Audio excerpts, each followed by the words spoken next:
funny. Well, welcome back to another episode of the Your Blank What Now podcast. My name is Marcy Nettles, and I am your host, and I am super honored and blessed to be able to bring to you another special guest today that will be able to help highlight and spotlight the path through difficulties into breakthrough. Because every time that you're going through a breakdown, sometimes it's hard to see the other side. But if you can see someone else that has made it through, you know that you can too. So I am super honored to be able to bring on Robin Gargano, who has lived a story of inspiration through her personal journey that created a passionate writer, coach, speaker, and courageous entrepreneur. Robin pours her passion into her work and continues to tell stories that can serve, impact, and inspire others to live to their fullest potential. The start of her personal and professional life gives her the fuel needed to become the impressive and unforgettable writer she is today. As a result, her mental pilgrimage through life's hardships and memories helped her to master the process of reinvention, beautifully described in her book, The Beauty Within Tragedy. Her 2-year journey of writing these short chronological stories and sections of guidance through acceptance, lessons, and healing tools will prove to empower others of her personal philosophy. Nothing happens to us. Things only happen for you. So I am so honored. I mean, I was introduced to Robin, gosh, just about a month ago. My husband is just like a perfect and masterful connector. And on LinkedIn, he connected us. And once I learned about her story, I knew that I needed to bring her in to be able to share it with each and every one of you. And by the way, Robin, I cannot wait to get your book because I mean, just from what I've heard of you and just the connections that we've had so far in your spirit, we just connect. I can't wait to get that and to be able to really consume and understand, first of all, who you are, where you came from, and how you're serving other people. But I do understand that this book, by the way, is a compilation of your life story.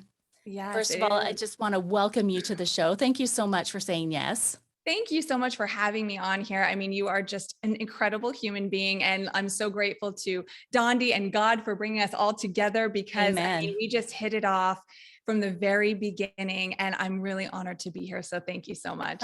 You are so welcome. You know, I truly believe that when our spirits touch, it is because God has a purpose that means that this path forward is now two of us together on this journey of serving and helping uplift other people. So I am so, so very grateful. And I know that you are such a special spirit in that you're willing to share your pains so that other people can progress through theirs, maybe a little bit quicker than maybe you Yes. did. So this book that you wrote and the stories that come out of it, this is all from personal experience, isn't it? Yes, that's correct. The beauty within tragedy was something that, my whole life took a shift after all of the tragedies that happened. Just like for most people, that's what happens, right? We transform. And so I said, what am I going to do with this? And I found true purpose from all of that pain. And I never really understood what that phrase meant, finding purpose from pain, or I now say you turn your pain into your power. And it's only through living in the moments, really digging into pain, that you heal from it by talking about vulnerability, by sharing. And we all have a story. It's not about trumping each other's story. It's about education through storytelling. And that's what I wanted this book to show, was each chapter's a chronology of a different event that happened in life, to show that we don't have to walk the same paths to understand each other, but we can look at things through a different lens and perspective. So at the end of each chapter, there's 3 sections in most of the chapters that highlight healing, acceptance, and how to really push forward with perspective in your life with your newfound crises or tragedy or occurrence that happened. So it's a self-development, self-growth book that's led through storytelling. And I said, that's how this story is going to help people, because, we get to go to the dark places. We don't have to be afraid of them. And a lot of people are afraid of them. So I hope that this book is that transition to, just like you said so beautifully, transition them faster if that's possible. And it's really not about how fast you go. It's just that you're going and you don't Yes. stay stuck. So let's say we transition out of the stuck place faster Yes. so that we can live with who we are now. Yes, progress, right? Progress is the key word. Don't Yeah. look to get out of it really super fast because if you do, you're going to get, it's almost like when you're, okay, this is a funny analogy, but so if you're out driving in the mud, right? And you get stuck, if you don't slow down to be able to get yourself out of the stuckness and you just accelerate and push on the gas, you get more stuck, right? It's like you have to slow down and feel what you're feeling and be able to move through it to make that progress. That is amazing. And you said so Great many things in there. analogy. Oh, thank you. You can Great use it. analogy, You've got my Marcy. permission. I will give you credit for that because that is a great example. Just thinking about that, what a great example of you get to slow down to get unstuck. That's the only way to do it. Oh, I love that so much. You're so good. Oh, well, I just let it come out of my mouth because anything that is good in me comes from he. So there you go. So you mentioned, difficulties and pain and grief and so many different things. And these stories come from personal experiences. Can you please share with the audience those pain points, those breakdowns that you had that were so intense that you almost didn't break through? Absolutely. Yes. I mean, I was from birth, I was adopted. My brother and I were adopted from birth, and that has been a gift and a blessing to me. My brother had some avoidance issues with it and some abandonment issues, which a lot of adoptees do have. In my course, it was my blessing, my greatest gift. I have this amazing family. We're all crazy and love each other so much, but it's my family and it's just absolutely beautiful. And so we had a great life growing up. And fast forward to my college years, I never really we had turmoil. My brother was a substance abuser in high school. And so that was our tumultuous time of understanding what that looked like, understanding from a sibling perspective what that looked like and how to help in ways and support. But for me personally, I didn't experience my tragedies until after I got married. I met my husband in college and we wanted to have a family. So we enjoyed life for a little bit and then it was time to, get to business. And so we tried over and over and over again. Unfortunately, we suffered 7 miscarriages. We went through IVF, natural pregnancy. We even tried the adoption route and everything just kind of failed along the way and never got a reason to why I couldn't carry a baby to term. In fact, my last IVF specialist said to us in the office, "You are an anomaly to me. I will go to my grave never understanding why you couldn't carry a baby to term." So I'll leave that in your head for a minute because then we'll fast forward because we didn't have, an exit strategy or a plan through infertility, which that is a takeaway I would love to just spread is if you're in that road, if you're going down that path, have a plan as a couple of what is the out, what is the next step beyond just in case so that you can stay together connected. We did not have that. We did not talk that through. We kept pushing. I kept pushing. I'm strong. I can do this. I'm the strongest one in this relationship. I can handle it until I couldn't, until I was beating myself up and it just became very dark. We suffered a separation. And in the couple months, we was about 4 months of a separation, we met, talked things through, had perspective and realized, you know what, let's try again. Let's try to make this work. That conversation happened the night before the last leg of a plane trip that he was coming home. The next night, right before he came home, that plane crashed into the side of an apartment complex and all 9 passengers died in the plane crash. So this entire what could have been, what possibly could have been, were we on the path to divorce, looked that way, but we were coming back together. What would that have been? Life shifted completely. That is when that pain that I almost didn't come out of, on the floor, crying in the closet, can't lift my head up, couldn't eat, not because I chose to, but because I couldn't. Food became something that wasn't necessary to my body, it felt like, which is not a thing. Food is very necessary, but to me, I didn't feel that way, lost a drastic amount of weight, couldn't form sentences properly. My cognitive being and cognitive functions stopped. This conversation couldn't have happened. Sentences like normal words just could not come out of my mouth. It was a depression I've never felt. It was a time in my life where when people say I don't care, I never understood that concept of not caring. I understood what not caring meant, not to the point of ever having suicidal ideologies, but to the point of just like, okay, all right, fine. I'll get up, I'll do something. I'll probably go drink too much with some friends. I'll take myself down a dark path and party, and whatever happens, I don't know what's going to happen anymore. Then you see the light. Then you see, okay, I want to have hope. I want to find hope again. I felt hopeless, Marcy. It was one of those things where it's just, you don't know if you're ever going to smile the same again, like a real smile, feel real joy. He was my everything. I couldn't even believe that we were suffering a separation, to be honest. Then fast forward a year and a half later, my brother, who had had a baby girl, who was recovering from his addictions, was moving back home. He was here with us for a month until he passed away in his sleep. Body onset cirrhosis of the liver, just declining, really much more sicker than we knew. His girlfriend, who was also a substance abuser, who had pretended to not be, was pregnant for the second child. She was born addicted to opioids. I flew to Idaho, gained custody of her. We spent 17 days in the NICU while she recovered from an opioid withdrawal on a Q4 morphine drip. And when you see a baby go through that, I mean, there are no words.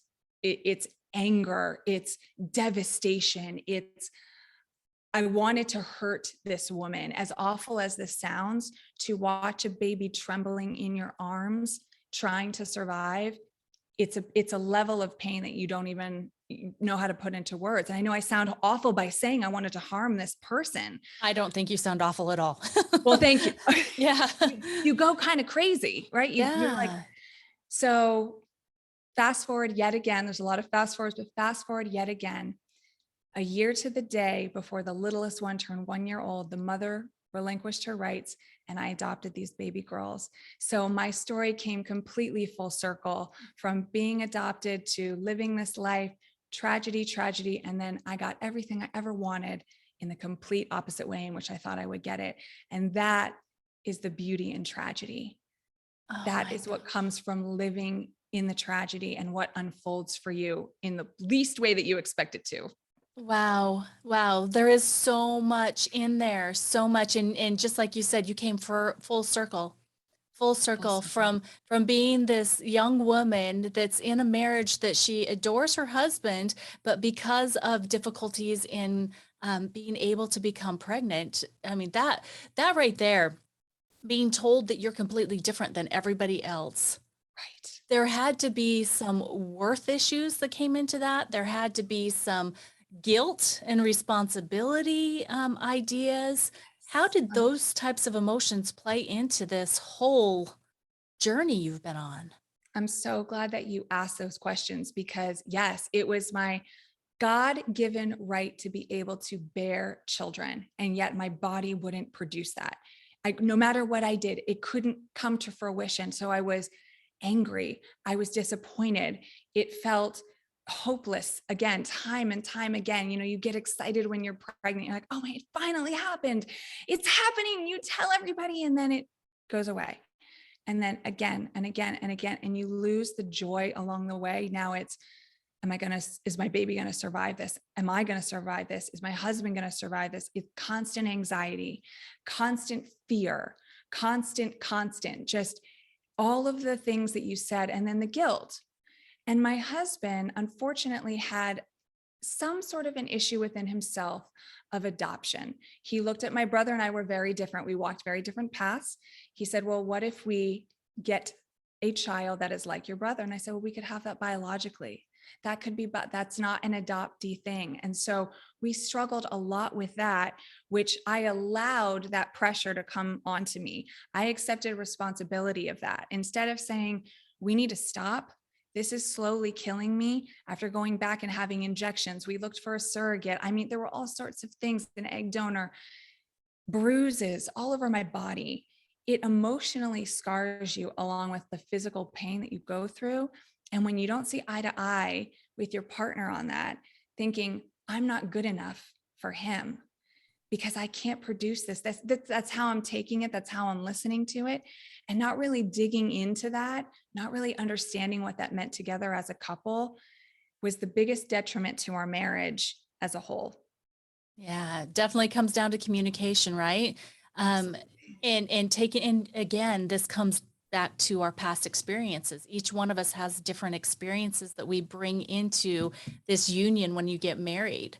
In our marriage classes, a lot of the times it is expressed as baggage, that each one of us brings our own set of baggage, and it's not always good. And so if you're Yes. not able to talk about it, it's like, were you able to share with your husband what it was doing to you, what you felt, and the experience you were having? I was able to do that. I was able to say those things. I probably should have taken it to the next level though, because it wasn't until the very end, close to our separation, where I actually got on the floor and begged him to listen to me. I begged on my knees. That should have happened in a different way, way before we got to this really messy, dark, gray cloud of a space of our marriage. I always tried to be stronger than I was. That was my perceived role in the marriage, because I knew that he came with his own set of baggage, which I call beautiful baggage. We all have our beautiful baggage that we get to carry around with us in life. It makes us who we are. It doesn't define us, but we are different because of it. And it is beautiful. We get to accept everybody's baggage. And I accepted, as he accepted with me, parts of ourselves that we did not dive into hard enough. We didn't open the door and uncover that, really unlock that chest of understanding. And so I said, you know what? I understand his insecurities. I can be strong. I can do this for the both of us. I can stand up and take care of the both of us. And all that did was bring me down. All that did was I emotionally abused myself. And I didn't speak my truth of, I need help. I need to ask my mother-in-law for help. I need to ask my mom for help more. I need to, I need help, and I need help from my husband. And I didn't give myself that opportunity. Mm. And I'm sure that's something that you've revisited often. Often. So a lot of journaling about that one, Marcy. Yeah, A I'm lot of sure. journaling, I am a lot of sure. therapy. Yeah. Yeah, and as you were talking there, I'm like, is this the same way, or do you think this character or this way of being was developed um, in your experience with your brother as well? That you had to be the good one, that you had to show up this certain way, that you had to be strong. You are so reflective. Yes, that in my discovery process, this is what true healing is, right? We go back and we look at things. And I never wanted to do that, because I was like, I had a great life growing up. I have a wonderful family. There's nothing I'm going to go back and look at that's going to change that, until I actually did it. Because then I realized and listen, my parents, I will talk up one side and down the other about how beautiful they are as human beings. It's the message that I took from them, how I manipulated it in my mind, not what they said to me, not what they did. It's how I took it to make it into what it was. So I got praise for being good. I got praise for doing good in school, being the good child, being the angel. I got praise for being strong. So that was how I got through life. I also discovered where I shut my voice down too, was from a story that my father told me. That's a great story about him being in the army. And he was a lower rank at the time. He would sit in a room with these really high achieving big star generals. And he wouldn't say anything in these meetings except for one very poignant statement at the end. And everyone would look at him and say, wow, now that's intellect. Wow, that's impressive. So he just told me a story, something he's proud of. That is something he is proud of. He had great accolades in the military. I took that as, I'm not going to raise my hand in class. I'm not going to say anything unless it's poignant. I'm not going to mess up. I'm going to be perfect. So only the really big things were you going to share. That's correct.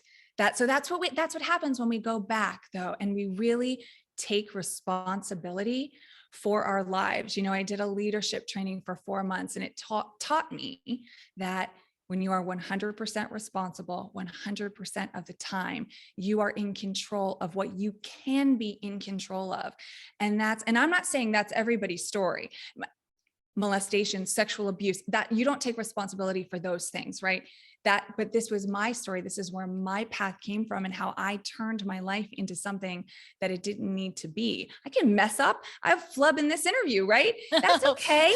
We're I have quite human. a bit. I mean, that's okay. But I would have never been allowed or had the freedom to do that because I had to sound like something or someone. I wouldn't have, I like to sing some of my lines sometimes, like I'm Oprah, right? Like, hello, here I am. I would have never done that Love it. before because it didn't sound professional, right? It didn't sound Right. put together. What? Yes. Yeah. What is And that? when you talk about the permission, it was you. It was you that was not giving yourself the permission. It wasn't anyone else outside of yourself. It was that 6 inches between your ears that was depicting exactly what you could be and do. Exactly. Eh, How silly, right? oh, but every single one of us do it. That's right.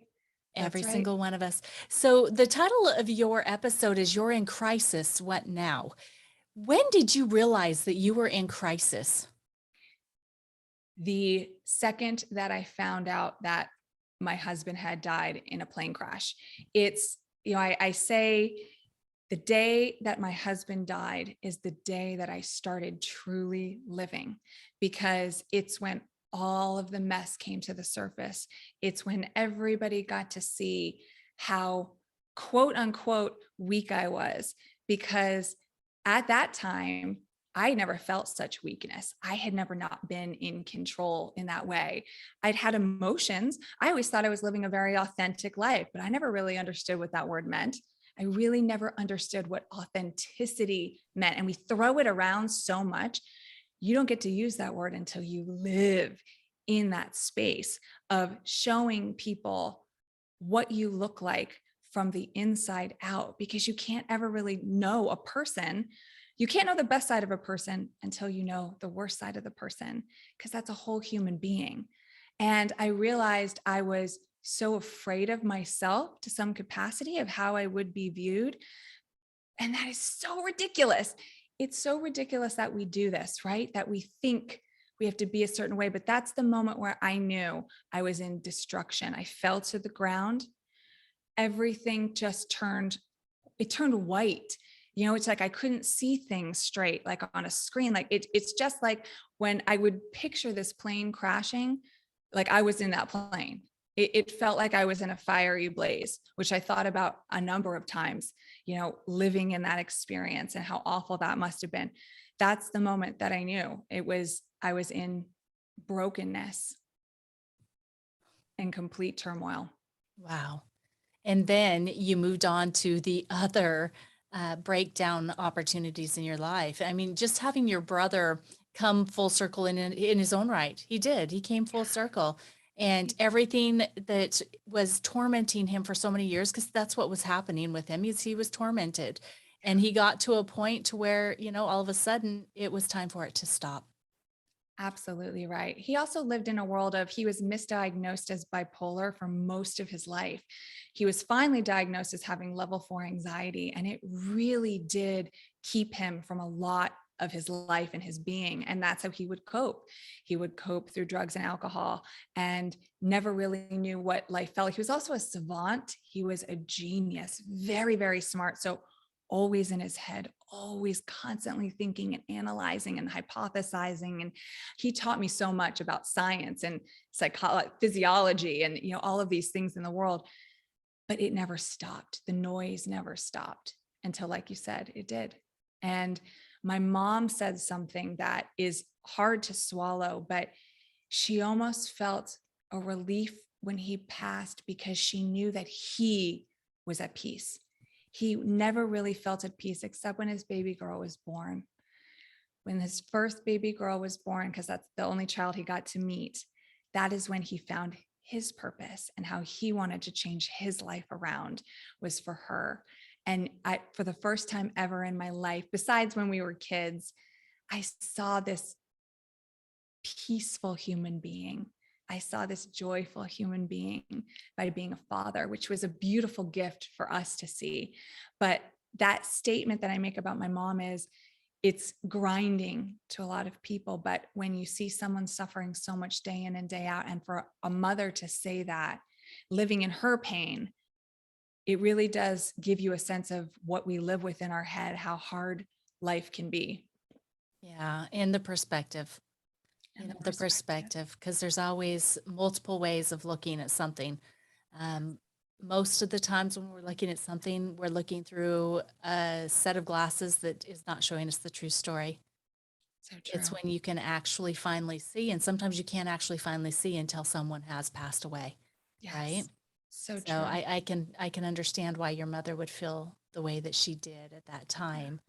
But then also along with that, now you've got another sweet baby girl that comes into this world and has got so many struggles and so much pain that she's got to go through just to survive her first few weeks, right? I mean, because Yes. that is such an ordeal, being such a small person addicted to such horrific drugs. It was an awful time. It was an awful time. She stopped breathing in my arms when the doctors wouldn't let her stay. I want to say that again. The doctors wouldn't let her stay in the NICU or in anywhere because they didn't believe that she was at a number level where she needed treatment yet. And then she stopped breathing in my arms while I'm holding her because you're not going to go to bed. You're not going to sleep. You're going to watch this baby. So nobody believed that the story was true, that she was addicted to opioids because it was hidden. And so trying and begging doctors trying to convince them to keep a child in their care. You never think you have to do that until you have to do that. And Yeah. it was mind blowing. So we fought for her and she fought for herself, and she has been a warrior to this day. I mean, talk about resiliency from birth. That is resiliency. This little one is unbelievable. I mean, and both of them are. In fact, now knowing what we knew of Fiona, the littlest, Isabella, we knew was actually detoxing as well, and we didn't know it.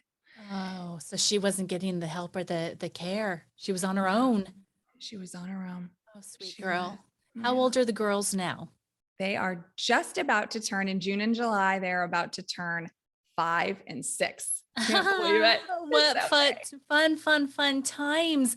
But you spoke of the emotions that you had when you saw this baby fighting. It's like, how can you do this to a child? And the emotions you felt towards her mother at that time. I can completely understand why you would have those feelings coming from someone that had had so much desire to have her own child and had gone through so much to be able to see what someone else would be willing to do to yes. their That, child. that's where that anger came from. We so badly, my whole family so badly wanted us to have children. We spent our savings trying over and over again. It's a financial commitment to go down an IVF route, not to mention the emotional pain, the spiritual pain, the second guessing, the fight. I mean, there was so much involved. And to think that somebody willingly did this to the gift that they were given of being able to carry a child. It's amazing how many children are born. I mean, it is a science that goes involved with bearing children. It's so difficult to do, yet so many women can do it. And so thinking of that, I was in I was in mental anguish at that point of how dare you? How dare you do this to an unborn but yet living human being? Like it just, but then I also take a step and I realize and reflect on, there is such an illness that comes that she lived with, the biological mother. There is such an illness, a deep rooted chemical imbalance, that I will be empathetic to that and I'll hold space for that, even though I won't condone it and I don't have to accept it. But, we still get to pray and hold space for people that really truly struggle, because you're really truly struggling if that's what you're doing with an unborn baby. Absolutely. And the beauty that was born out of it was the opportunity of motherhood for you. Yes. I mean, my brother, my best friend, gave me the biggest gift in my eyes that another human being could give to another human being. I mean, that's the beauty, right? There's so many beautiful things in the tragedy, and I get a lot of pushback with that phrase. There's nothing beautiful about a child dying. There's nothing beautiful about your brother dying. There is absolutely nothing beautiful about that. That is not the beauty. That is the tragedy. That is the thing that you get to understand why it's happened in your life. It's happened. It's nothing that you can change. It is an occurrence. And now what are you going to do with it?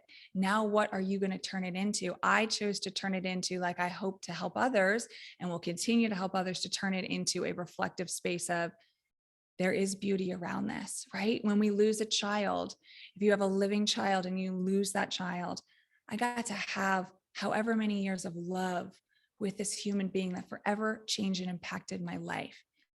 The beauty is not in that, the loss, that's horrific. The beauty is in the love and the gift that you got from that human being. Yes, the doors that are opened because of it. Yeah, Yes. yeah, that is so, so beautiful.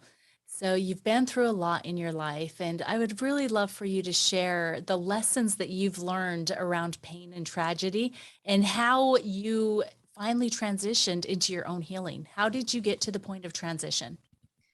I learned that suffering is imperative to life. Without suffering, we can't really celebrate. You know, I use this sort of analogy of, imagine if you were having a birthday party every single day. Okay, that's fun. I mean, but it's going to get boring. It's going to get stale. You can't have a birthday party every day of your life. So, in order to appreciate these moments in life that get to be celebrated, and we get to celebrate our wins in business and our personal life, we are awarded the opportunity to understand that suffering will open up doors to us, open up an evolution of our mind, unlock emotions we never ever thought that we could entertain or survive from, and yet we do. So, learning that lesson, that suffering is imperative and is a necessity to understand the gift of life and be appreciative of that, that was my number one starting point. And that was shared by my brother to me while I was transitioning in that healing process of losing my husband. He introduced a quote to me that I always flub up, by Friedrich Nietzsche. And it's about finding meaning in the suffering. And he opened that door for me, which is very woo, like, you think about it, it's like, wow, okay. Like, he set a stage for yet the next tragedy of suffering and what would happen. So that's how I began my journey. And then I really tried everything under the sun to heal. I did energy healing, acupuncture, therapy, and then I dove into just reading and journaling and tried every musical healing, everything, because I wanted to make an impact in my life again. I didn't want to live in vain of the people that had gone. I wanted to take everything that I learned from them and every love and every emotion that I got and turn that into something, although I didn't know what I was turning it into at the time. So that was step one, understanding and accepting and diving into that discovery. And then that led to, once you get to the acceptance of the occurrence, it's okay, this happened. I can't change it. And I'm not, what is the point of me harboring any, guilt? There's a lot of guilt is one of the phases that we go through in grief. And really, it's such an unnecessary phase, because we're giving ourselves the ultimate power that we could have changed or prevented death. And that is not a power we have. We can fight and battle disease. That's what we can do within ourselves, but we can't stop somebody else from dying if it's meant to be. I couldn't have stopped that plane from crashing. As much as I tried to keep my baby safe, I couldn't, it just wasn't a thing. And so guilt, I feel, is one of the most unnecessary, but yet human relatable phases of grief. But let's just push that aside. So I pushed that aside, which gave me that perspective of accepting this happened. Okay, I'm not going to change it, but I can change my perspective on it. I can change how I emotionalize it, right? How I put Right. meaning to it. Right. Yeah. Oh my gosh, that is so good because guilt is a natural thing that us as humans take on, but I think it also is something that comes in and gets in the way of actually moving forward in many different circumstances, but most of the time in healing, it's a big one. And being able to make that conscious decision. And I think that there's probably going to be a lot of people that listen to this that are in that position of not knowing that they have a choice in it. It's all about the choice. Excuse me. It's all about the choice. That is what you get to control in your life. You get to choose how you are going to react to a situation. That's your choice, not controlling the situation.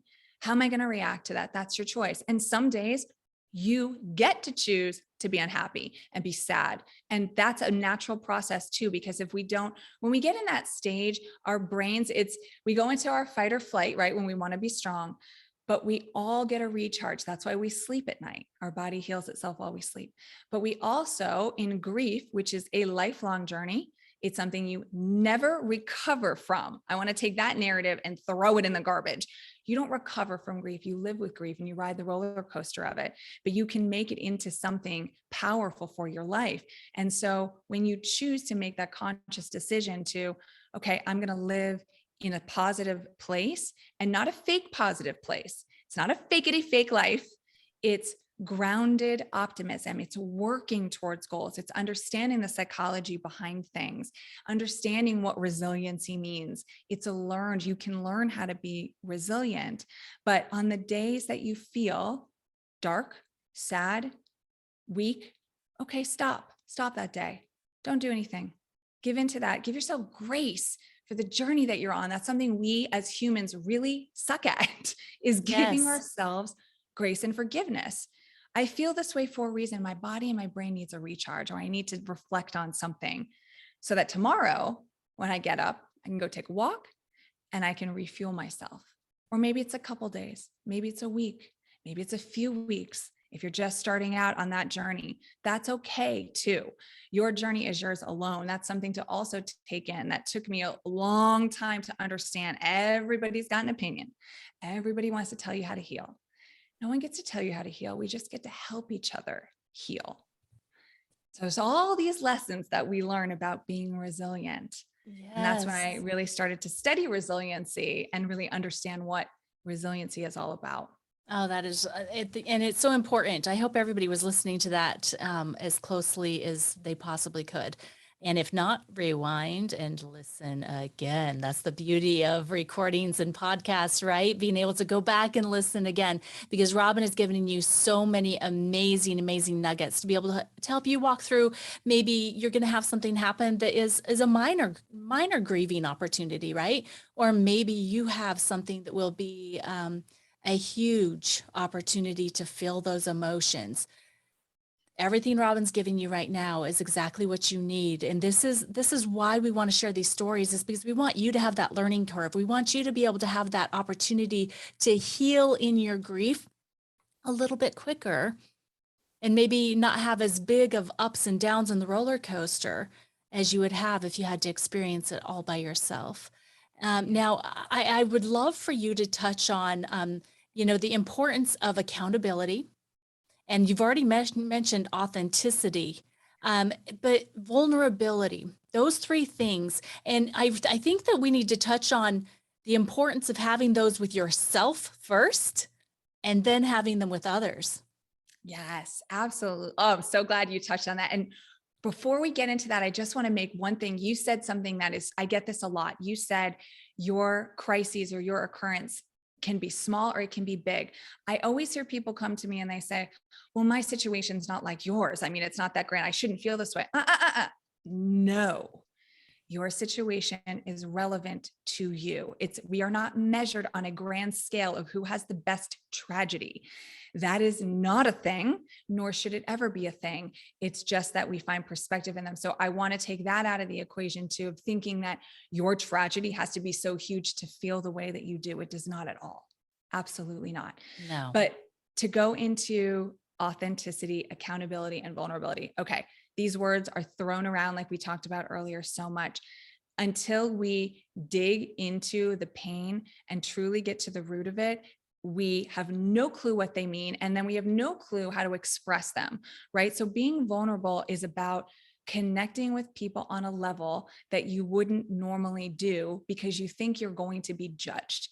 That's what this all comes down to, right? We're going to be judged into, oh my gosh, this person's a hot mess. What am I going to learn here? I don't want to know all these and the feelings that go along with it. Okay, well, at what point did we become scared to be human beings? At what point did we become afraid of ourselves and the God-given right to have emotions?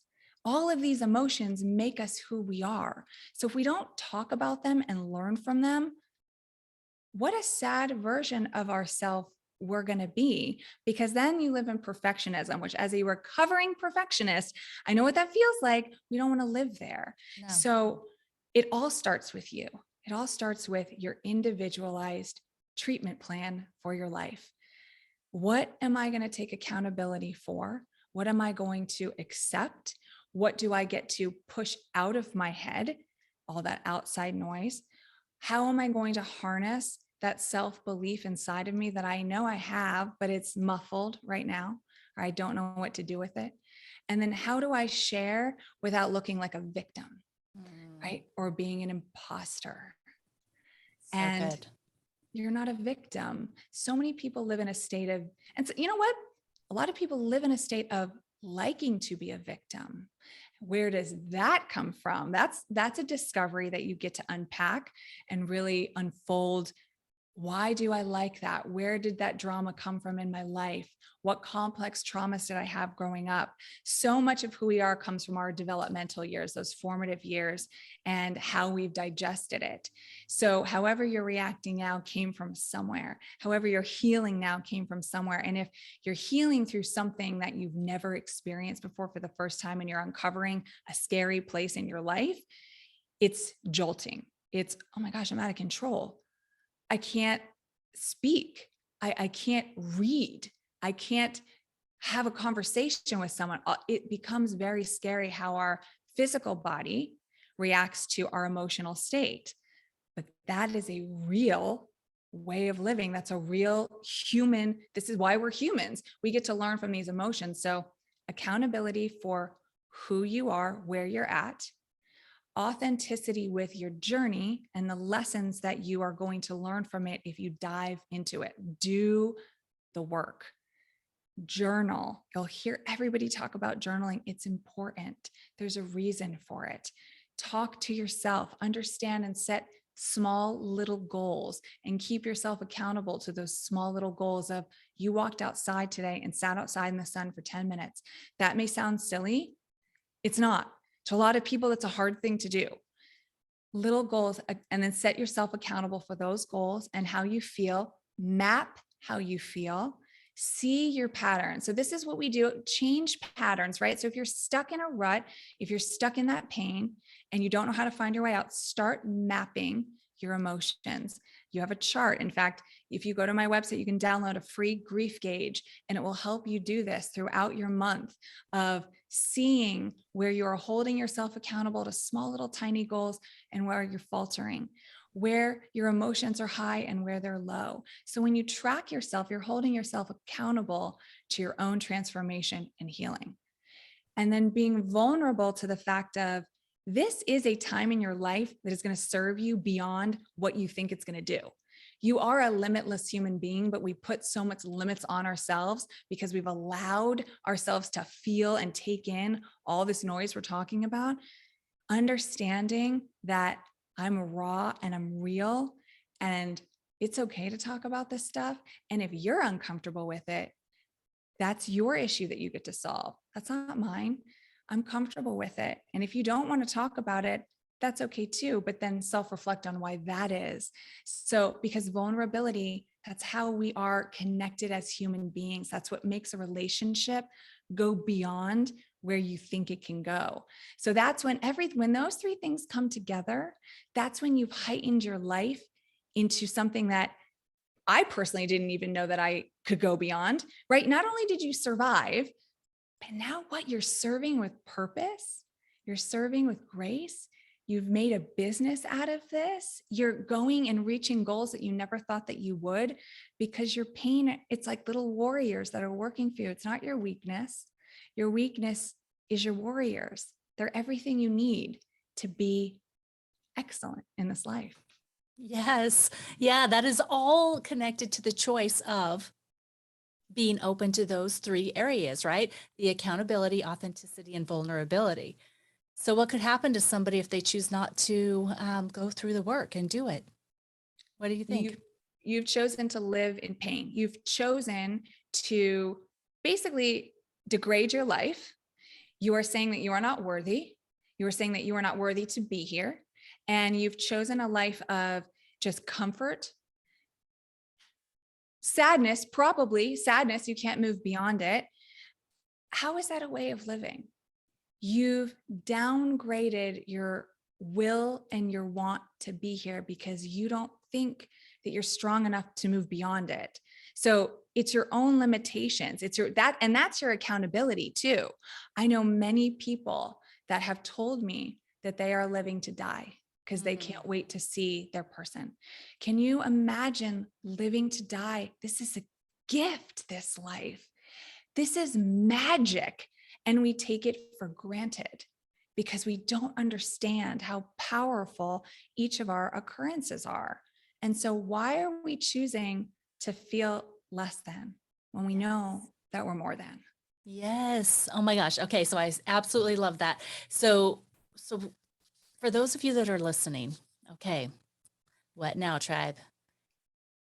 What if it really was just one choice you needed to make? To make that decision that first it has to start with honesty. You have to be honest with yourself. Are you in this position where you're at right now because you're choosing to live in your own inner prison? Or are you ready to make that choice to really break out and break through into the amazing, glorious life that Robin's talking about? What if right now you could make that choice and start working towards that life? That's huge. It's huge. And you can, even though you feel like you can't. I love that you said the inner prison because that really is what you're doing. You're locking your soul up in a prison to just be there and just go about the days and think that that's okay. I mean, it's suffocating. You can't breathe that way. You can't learn. You can't love, right? You're definitely not loving yourself. And it all starts with that choice that you just said. What if you can make a choice, which you absolutely can make a choice to live beyond your circumstance, right? Use that circumstance as that's that's my power push. That's my superpower can be my pain. People are like, what does that mean? Like that sounds so ridiculous. Does it? Because we have pain for a reason. We want to cover it up. We want to lock it up in that prison and like never touch it again. But how self-serving do we want to be to ourselves and the world? We want to serve us so that we can serve others, right? We want to understand, why am I feeling this? Where is it coming from? And don't I want to learn from it? Isn't this what that's about? Life is learning and growing every single day. Yeah, you can make that choice to live. You're making a choice to live. Yes, That's and it. learning from it helps you to avoid the depths of the pain again, right? Learning from it helps you move from it. It's like, oh Yes. my gosh, there's so much great stuff in the things that you're sharing right now. So thank you Thank so you. much for I mean think about it. Okay. So this expertise, the way that you're speaking is from expertise. This is from your experience. Expertise comes from the word experience, right? Yes. And It you would not be able to share that way if you had not experienced the things you have. Yes, experiential learning is the best way to become an expert in a field because, I used to live in this world of, oh, I have to have all these accreditations and certifications and I have to, maybe I need to go and get my PhD. Maybe I have to do this for people to listen so that I can serve them. And that's not the case, right? I love that you just broke down that word, experience and expertise, because that's where the real training is. It's in your own life. That's your own power, right? And then what you decide to do beyond that because you want to, right? I want to serve people from these experiences. So I chose to get certified in resiliency. I chose to become a coach. I chose to study cognitive thinking and become a scholar in resiliency. I chose those things because that's what I want to do with my life. but you're an expert already in your own life because you lived it and you really leaned into it. You weren't afraid of it. Don't be afraid of yourself like I was. I was afraid of myself. I was afraid of myself for so long growing up, not realizing that I was, right? By stunting my voice. Don't ever stunt your voice. Your voice is beautiful. No matter what comes out of it, lead with compassion, lead from experience, lead from knowledge. And it's a great way to be in this world, but it starts with just what you've lived. Yes. Yes, absolutely. Recognizing it for what it is, it's a beautiful thing. So, Robin, if you could go back to any of these really dark times in your life and just share something with yourself, coming from who you are today, who you've grown into, what would you go back and tell yourself? There are so many things, but something that I just shared was the lesson that I carried along with my whole life that would have really transformed so many occurrences in my marriage, but never stunt your voice, never silence yourself, right? You are given a gut feeling. It comes from somewhere. We all have that gut feeling of, oh, I should do this. I know I should do this, but we don't. We go the opposite direction. Trust yourself, trust your voice, because that voice will lead you down the right path always. And my voice that I silenced for so long would have helped me ask for help, do better in certain areas, be responsible in a different way, right? By having this facade of strength and perfection and I can do it all because I'm superwoman. Well, you know what? I'm superwoman because I know how to ask for help now. I know that it takes a village to live a life. It takes a village and you want that village, right? We've now learned through a pandemic, we want the village, right? We all, Yes. okay, please everybody come back. Let's Yes. hug. And Yes. so why do we push that away and think I can do it all? I can be everything to everyone. Okay, well, no. Like, so that's the first lesson that I wish that I could go back. I'm glad I learned from it now to know to never do that. We all learn things at a certain stage in our life that we're supposed to learn them. But had I not silenced myself, it would have set a different trajectory for how I lived in my early adult life. Oh, that's perfect. And if you're listening right now, just pretend like Robin was just saying that to you. Take that lesson to heart and just really look at who you are and know that you're here for a reason. The experiences that you're having are not necessarily something that you're enjoying right now, but you can pull things from it that is going to help you decide who you truly want to be in the future. But in the meantime, you can also use those lessons to help other people that are in difficult times too. So there's positive that you can pull out of the depths of where you are right now. So look for it, and be willing to then have your voice be heard and share it. So Yes, good. absolutely. We become educators, right? When we take on this role, I'm a grieving person too. Like when grief, we want to push it aside so much.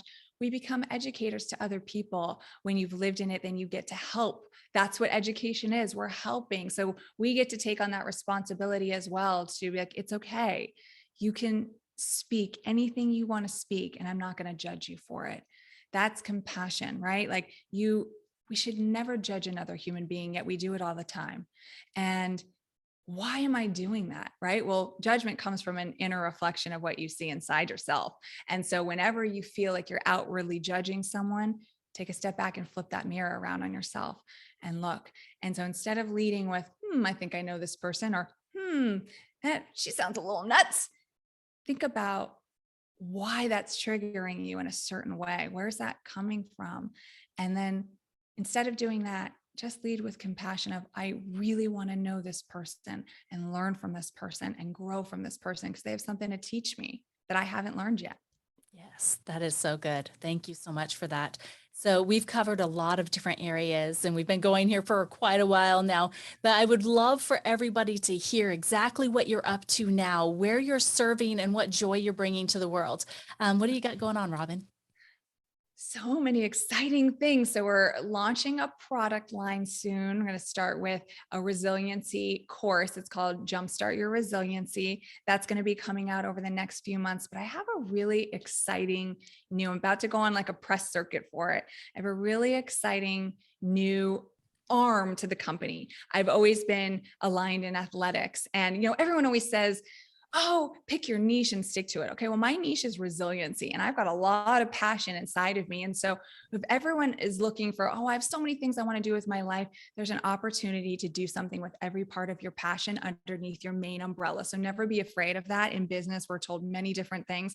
Never be afraid of aligning yourself to everything under one umbrella. So, I'm taking this resiliency training. I've created a proprietary course called the L4 Map, and we are going to switch the narrative on what it means to have talent and be a talented athlete, because it all starts with, there's this storyline that's been created where the person has been disconnected to mental toughness in a field, and that we're going to push away who we are because we're a great athlete, right? And that's all that matters, the bottom line of the talent. This program brings together an understanding a human being on a human level, their resiliency level, their personality. Coaches are going to be coached into how to communicate with their players based off of personality style versus speaking, Greek or German to each other.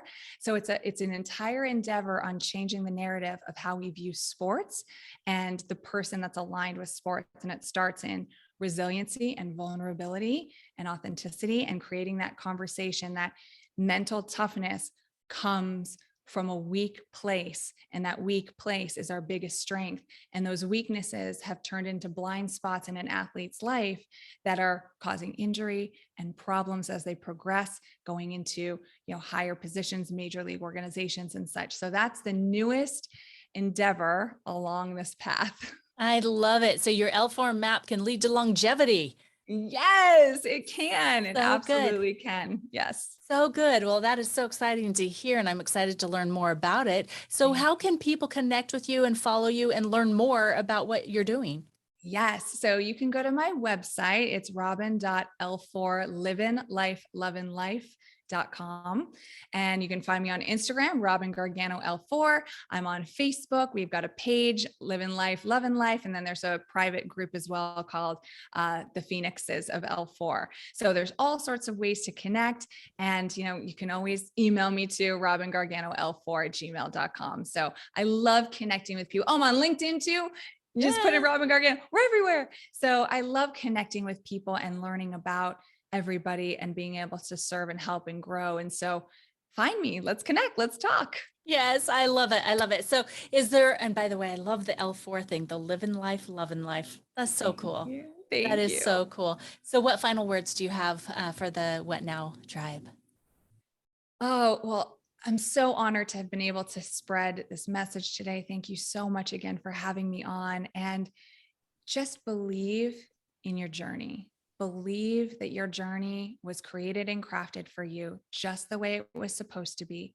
You're supposed to learn from it and grow from it and create magic from it. Don't hide from it. Believe in your life and go beyond your limitations, because you are limitless. You are magic. You are beauty, and you get to create that for yourself. So beautiful.